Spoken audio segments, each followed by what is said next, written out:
Je me demande comment on dit. Qu'est-ce que vous en pensez? Elle avait pour habitude de. Je n'arrive pas à m'habituer à. Nous avons l'habitude de. Nous nous habituons à. Vous voyez, cette notion d'habitude, c'est quelque chose qui revient, c'est le cas de le dire, si vous me le permettez, régulièrement. And this is exactly what we are about to learn right now. Donc, on va voir ça tout de suite. And this is very easy. Vous avez trois choses, trois formes à retenir. Let's do it! I am Adrian, your teacher with I Speak Spoken, and I am delighted to see you here. C'est très facile. Pour exprimer l'habitude, vous avez trois formes. Je vous les donne tout de suite pour tuer tout suspense et vous permettre d'apprendre facilement. La première, c'est used to. Celle qu'on va voir immédiatement. La seconde, s'habituer à. Donc used to, c'est pour le passé. To get used to. S'habituer à. OK? Et ensuite, avoir l'habitude de, c'est to be used to. Voilà. Si vous avez ces trois formes, vous savez exprimer l'habitude en anglais. Sauf qu'il y a des petites variantes dans le sens où il faut savoir les employer. Ce n'est pas un cours théorique ce qu'on fait ici. On fait de la pratique pour que vous puissiez, un, comprendre et deux, pouvoir vous exprimer. Donc, commençons par la forme passée. Used to. C'est pour l'habitude, vous retenez que ça, l'habitude au passé. Par exemple, elle jouait au tennis. Sous-entendu, on utilise un imparfait en français. Elle avait pour habitude de jouer au tennis. Qu'est-ce que vous faites? Vous mettez votre sujet, she. Vous mettez used to. Donc l'habitude au passé, souvenez-vous que c'est simplement used to. She used to. Et derrière, vous mettez le verbe tout seul. She used to play tennis. I used to speak English a lot. J'avais pour habitude de parler anglais beaucoup. Vous voyez, sous-entendu, maintenant ce n'est plus le cas. Donc ça, c'est l'habitude dans le passé. Et oui, en anglais comme en français, vous n'avez pas que des phrases affirmatives. Vous avez aussi des phrases négatives, donc avec ne pas et des questions. Et là où il faut vous méfier, c'est que lorsque vous avez une affirmation, vous utilisez used to. I used to go to the beach. J'avais pour habitude d'aller à la plage. J'allais à la plage. Quand vous faites une négation, en fait, vous utilisez simplement used to. Il n'est pas conjugué, donc sans le de. Vous mettez votre auxiliaire avant pour faire la négation. Donc, c'est soit didn't, soit did. Et après, le reste de la phrase, tout simplement, they didn't use to go to the beach. OK? To go. Donc là, vous avez votre infinitif.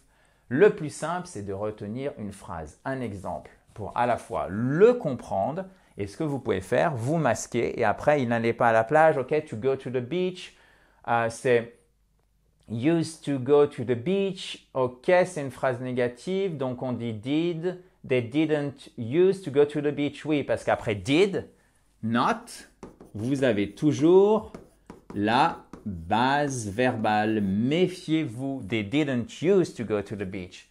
Et c'est exactement la même chose pour faire une question. Regardez, c'est facile. Vous mettez did plus sujet plus used to plus le reste. Did you used to go to the beach? Did you used to live here? Vous habitiez ici?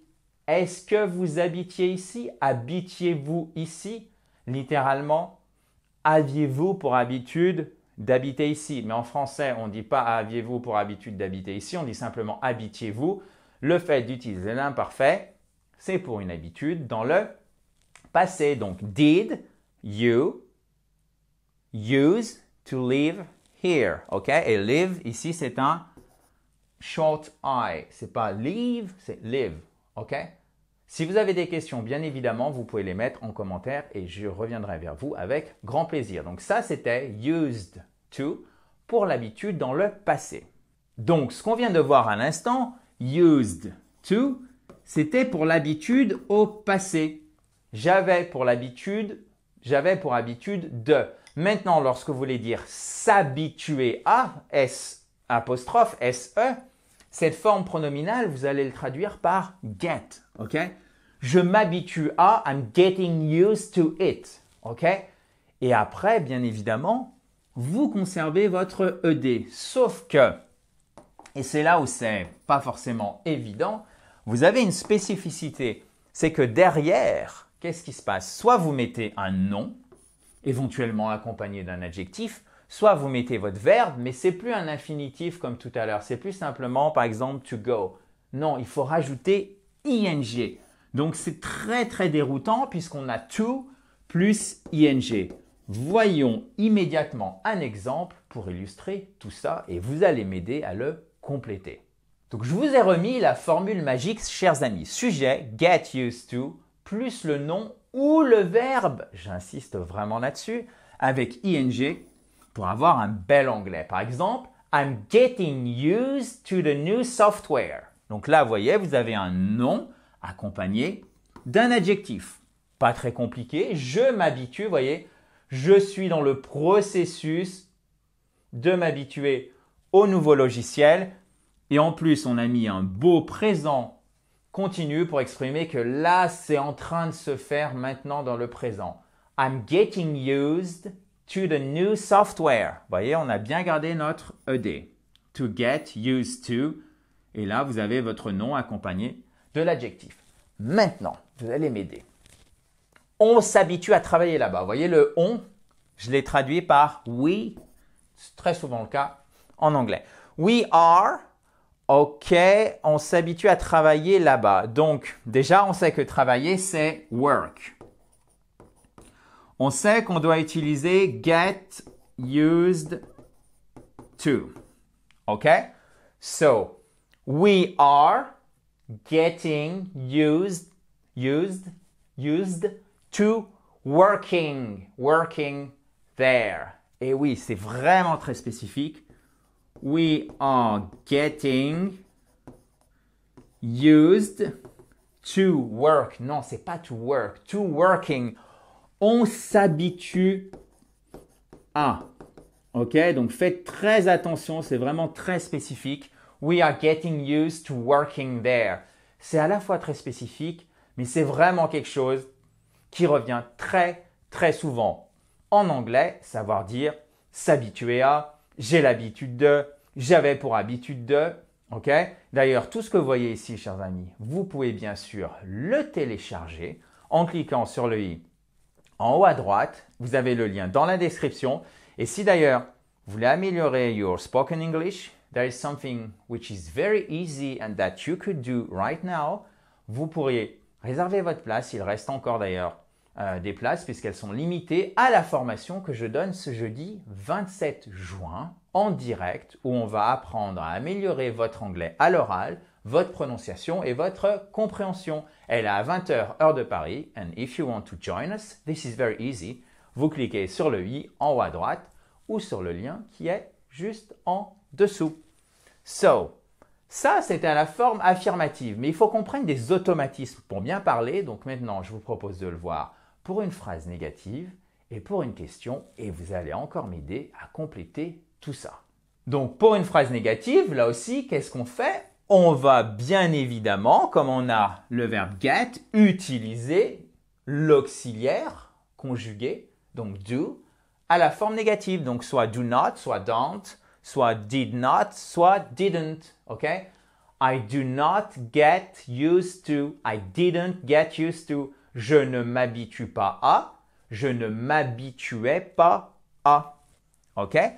Elle ne sait pas. Vous voyez, c'est une forme pronominale. C'est pas, attention, c'est pas used to. C'est pas I used to go there. J'avais pour habitude d'aller là-bas. Non, c'est je ne m'habituais pas, s'habituer à. Là, c'est nous vraiment qui faisons l'action, d'accord?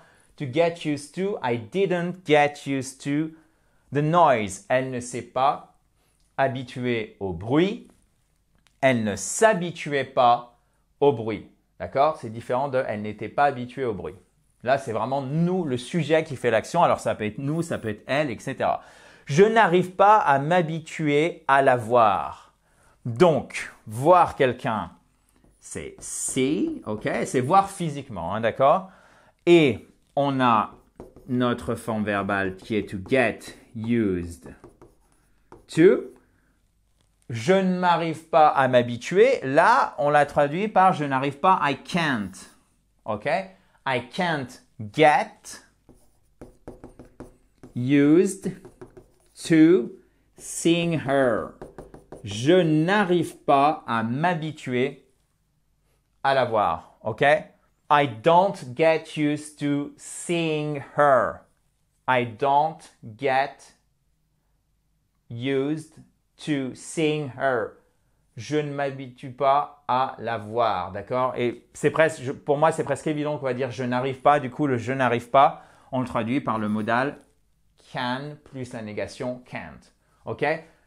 Dites-moi si c'est trop compliqué, si c'est trop facile dans un commentaire juste en bas et après, je pourrai ajuster pour les prochaines vidéos. Ça, c'est pour une phrase négative. Maintenant, c'est très important qu'on le voit aussi pour une question. Bon, franchement, vous êtes habitués, facile, c'est notre auxiliaire, toujours le même. Do ou did, sujet, puis get used to, plus le nom éventuellement accompagné d'un adjectif. Ou alors, notre verbe en ing. Et parfois, vous verrez le nom de gérondif pour décrire le verbe en ing. C'est exactement la même chose. Par exemple, did you get used to waking up early? T'es-tu habitué? Est-ce que tu t'es habitué à te réveiller tôt? Did you get used to, plus notre verbe en ing, waking up early? Donc, please listen to me. This is extremely important. Ça, c'est votre juge de paix. Il faut utiliser que ça. Parce que si vous partez de la phrase en français, vous allez, si je puis dire familièrement, vous planter. Vous voyez ici être et là, vous allez commencer par essayer de caser le verbe être et ça ne va pas marcher. S'était-il habitué à travailler dur? Dans le passé, c'est quoi? Did plus sujet plus get used to. Donc, on va dire, on arrête de partir du français. On part de ce que Adrien just told you. Okay? Please really listen to me. This is super important. Du coup, vous commencez par did. Did they get exactly used to do what? To working hard. OK? Et là, on est sur un niveau B2, d'accord? Enfin, il n'y a pas de point là. Hop, vous enlevez le point. Did they get used to working hard? On est sur un beau niveau B2. So, you are doing amazingly well. Vous êtes formidable. Si vous avez compris ça, c'est vraiment super important parce que c'est pas de la grammaire qui est évidente en anglais et ça prouve que vous allez et que vous êtes en train de progresser, ok? So, please keep this in mind. So, on a vu used to. Avoir pour habitude au passé. On a vu aussi get used to. S'habituer à. Maintenant, voyons être habitué à. Et là, qu'est-ce que vous faites? C'est très simple. Vous mettez to be used to, soit suivi d'un nom éventuellement accompagné d'un adjectif ou ing. C'est-à-dire votre verbe, votre gérondif, votre verbe avec ing. Elle est habituée à se lever tôt. She is used to getting up early. Et évidemment ici, to get up, c'est un phrasal verb, un verbe à particules qui n'a rien à voir avec get used to. Ça veut simplement dire se lever, d'accord? Il n'est pas utilisé pour parler d'habitude. Il est utilisé pour parler de l'action qui est habituelle, ok? Ils sont habitués au bruit. To be used to what noise? They are used to the noise. Ils sont habitués au bruit, à cette chose en particulier. Et après, ce que vous faites, vous renversez le verbe être et le sujet pour poser la question. Is she used to getting up early? OK? Tout simplement, vous les renversez. Is she used to getting up early? Et vous mettez bien your question mark. OK? Et pour mettre votre phrase à la forme négative, c'est aussi très simple. You just have to add not. They are not used to the noise. Wow! Easy peasy. We are doing well. Maintenant, chers amis, la cerise sur le gâteau. Très important. Vous allez m'aider à compléter ces phrases. Et du coup, on va voir si vous avez bien compris. Mes grands-parents vivaient dans une ferme. Avaient, je vous aide, avaient pour habitude de vivre dans une ferme. Qu'est-ce qu'on a utilisé comme forme? Vous vous souvenez? Exactement. Used to. So my grandparents used to. On a déjà notre to là pour le coup. My grandparents used to. To do what? Attention, attention, qu'est-ce qu'on fait derrière pour celui-ci? On ne met pas de ing. Used to live on a farm. Dans une ferme, on a farm. On vit sur une terre. OK? On a farm. C'est pour ça que vous avez on. On a farm. My grandparents used to live on a farm. Maintenant, je m'habitue à manger des aliments plus sains. This is a very, very good habit. OK? So, s'habituer à, to get used to, plus ing. So, I am, donc là on voit que ça va être un présent continu. I am getting used to, à faire quoi? À manger. To eating, exactly, eating. Je vous le mets ici pour que vous le voyez bien. I'm getting used to eating healthier, healthy. Healthy, c'est en bonne santé. Healthier foods. Des aliments plus sains. Vous voyez, vous avez tout compris. C'est aussi simple que ça. Et après, il faut le répéter, bien comprendre, le répéter, le revoir, pratiquer, que ce soit avec votre correspondant ou directement, par exemple, dans l'académie I Speak Spoke Spoken. Et je vous promets, if you are used to learning English, if you're used to practicing English, if you're used to speaking English, you can only improve. Si vous avez pour habitude d'apprendre, de parler, vous pouvez seulement vous améliorer. OK? They are to the sun. Ils sont habitués à profiter du soleil. Alors d'ailleurs, il faudrait me dire où ça peut se faire parce qu'en ce moment, ce n'est pas exactement ça. Peut-être que vous l'avez remarqué, par exemple, si vous êtes en Europe de l'Ouest. They are, être habitué à, to be used to. OK. They are used to, profiter de, apprécier, to enjoy, exactly. Sauf que là, on a ing. So, they are used to enjoying the sun. Exactement. Wow, ça, c'est une leçon vraiment très complète, OK? I think we've covered everything. You are good to go now. Vous n'avez aucun souci à exprimer l'habitude en anglais. J'espère vraiment que ça vous a plu, pardon. D'ailleurs, si vous n'êtes pas sûr de votre niveau en anglais, et si j'étais vous, si je puis me permettre, ce serait la première chose que j'essayerais d'estimer parce que c'est très très important.